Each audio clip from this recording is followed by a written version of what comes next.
You want to know which certification you should use to win government contracts, and in this video I'm going to tell you everything about certifications so that you can actually leverage them to win government contracts and finally grow your company. Okay, now if you stay to the end of this video, I'm going to be sharing one secret strategy that you can use to gain a massive competitive advantage when pursuing government contracts. And you don't want to miss this strategy because most people don't even know this strategy exists. It's literally like a secret. Okay, it's literally a secret, and I'm bringing you this secret because I really value you guys, watching my content and supporting the channel. So definitely like the video and subscribe to the channel. Okay, this one's really good. I promise you, this one is really good. If you don't know who I am, my name is Desmond Nacho, founder of USA Contract Solutions, where we specialize in helping businesses win government contracts. I make these videos because a lot of people have no idea how to win government contracts, and I don't want that to be you. So definitely subscribe and like the channel as well. Okay, so as you know, there are different certifications out there, right? But first, let me give you an overview of how they work. Okay, well, the government has mandated that 23% of all government spending must be spent with small and disadvantaged businesses. If you have a small business, then you already qualify for 23% of government spending. Literally, just having a small business alone qualifies you for 23% of government spending. Applying for a certification is an additional program that for businesses that qualify, right? So you actually don't need a certification to win government contracts. You really don't, okay? Just being a small business alone is a certification itself. You see what I'm saying? Now, if you want an additional certification, right, that's when you go apply for those additional certifications, right? And they give you an advantage with certain contracts, not all of them, certain contracts, right? And agencies, right, they have to meet these goals when it comes to doing business with small businesses. And agencies are supposed to make their best efforts to meet these goals, because if they don't meet these goals, right, there's a lot of public pressure to support smaller businesses, and the SBA is actually going to rain hell on them, for not meeting their goal, right? And I'm going to show you a secret, right, to find out if the agency is not meeting your goals. That way you can leverage that information to gain a competitive advantage. Okay, what I mean is, you will literally know if the agency is meeting your goals or not meeting their goals. If they're not meeting your goals, you can now reach out to them and say, hey agency, I noticed that you're not meeting your hub zone goals. Guess what? I'm a hub zone, right? I can definitely support your agency. And you can do this with your women-owned, your veteran, 8A, small business, and veteran certification, right? You can do these things with all the different certifications out there. So you need to know exactly how you can go find out if the agency is meeting their goals. And I'm going to show you that very briefly, so stay tuned with me. Okay, now before I get to that, right, I want you to first remember that there's obviously a state government and there's a federal government. At the state level, we have your MBEs, your DBEs, right, and those are usually just state certifications. Okay, at the federal level, they only recognize 4 different certifications, right? You have your small disadvantaged business, also known as the 8A program, right? And they get 5% of government spending. You have your women-owned small business, and they also get 5% of government spending. You have the hub zone certification, right? And they get 3% of government spending. You have the service disabled small business certification, that's for veterans, and they get 3% of government spending, right?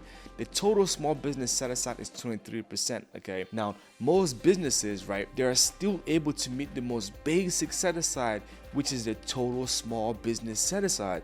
And you don't need a certification to meet that designation, right? Because you're a small business. That's what I'm saying. Like, businesses, don't need certification, because just being a small business alone is a certification. You see what I'm saying? So businesses are actually allowed to partner with other businesses to pursue larger contracts, and we talk about leveraging those teaming agreements, right? If you're familiar with my content, then you know that I talk about how you can partner with other businesses to pursue larger, more lucrative contracts, and that's what they're essentially saying. So you don't need to have a certification. You can partner with somebody else that has a certification and work together to pursue that particular contract, right? And I talk about the 5 pillars of my program, where we have your offer, what are you selling, your buyer, what agency buys it, right?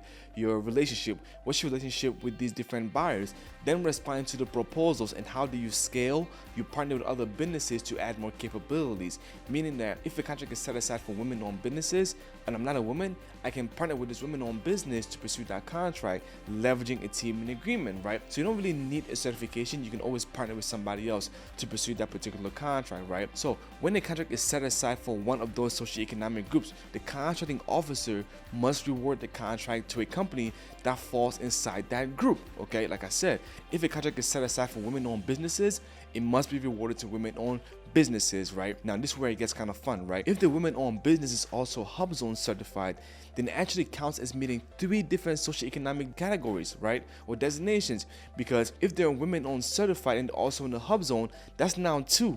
But guess what? They're also a small business, and that's 3, right? So all 3 programs are gonna get credit, for that particular reward. And that's why I say you can leverage the certification to kind of corner the market and increase your probability of winning the contract, right? Now, this is only true, okay? This is literally only true if you showed enough value and they set the contract aside for you specifically, right?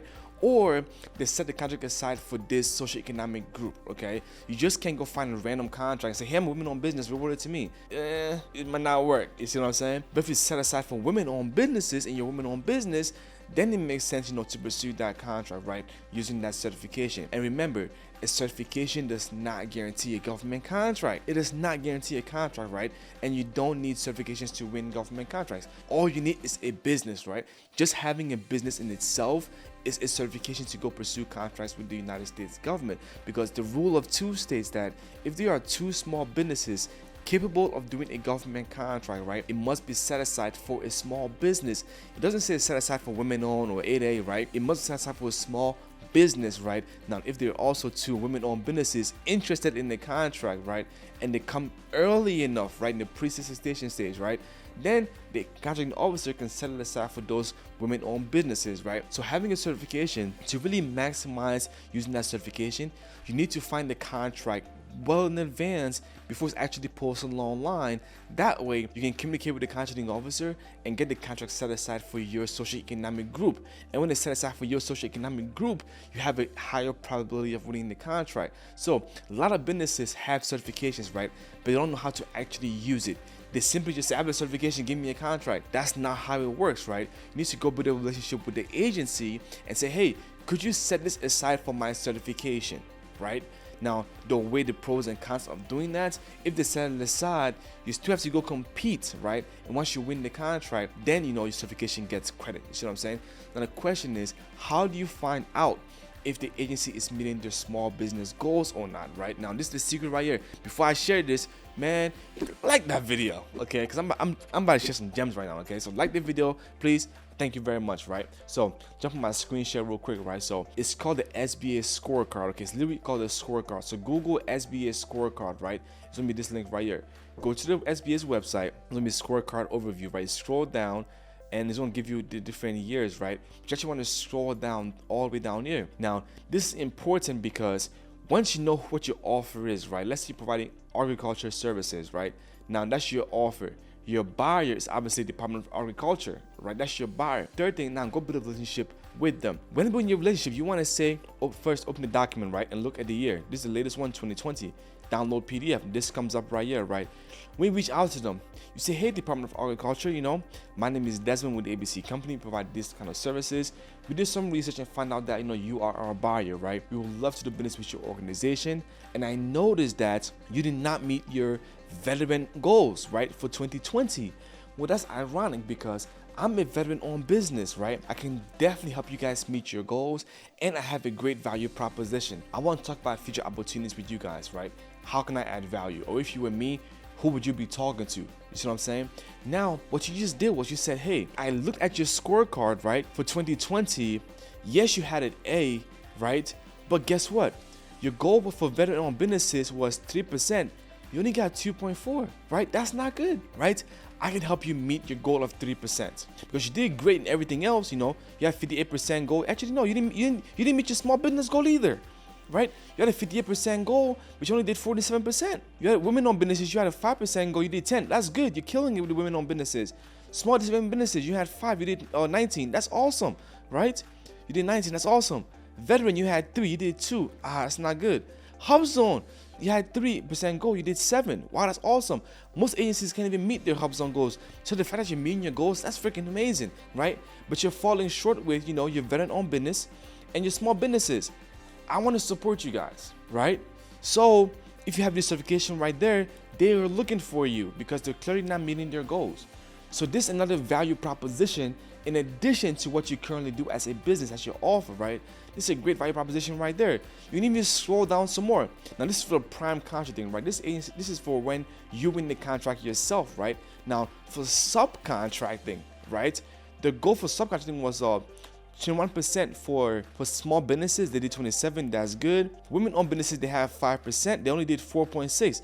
They could use some help in this space. So ask them, hey, what prime contractors have contracts that I could be a subcontractor for? Because I have a certification, right? A women-owned certification, and they need my certification. So who should I go talk to for a subcontracting opportunity? Simply with, let's see, for the small disadvantaged businesses, goal was 5, they did 2.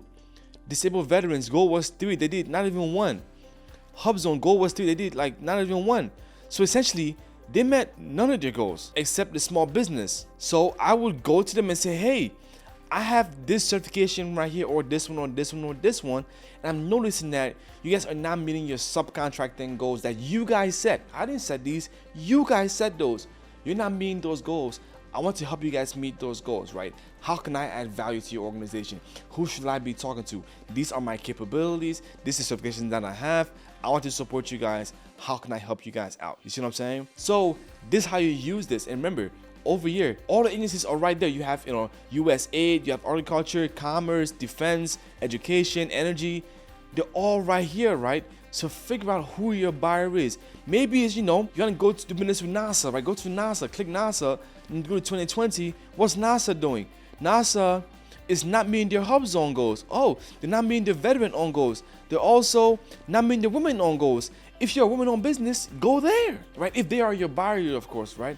So you really want to figure out who are your buyers, right? What agencies buy what you sell, and how can you add value to them, right? And you go by adding value by having great capabilities, and also saying, you know what, I have a certification also. How can I use this certification to get, a few more points, right? Because now they need you. So again, this video definitely earned a like. So please like the video, okay? Nonetheless, hope you got some value from this. Go out there, go to Google, right? Type in SBA Scorecard, okay? Literally, go to Google, type in SBA Scorecard, okay?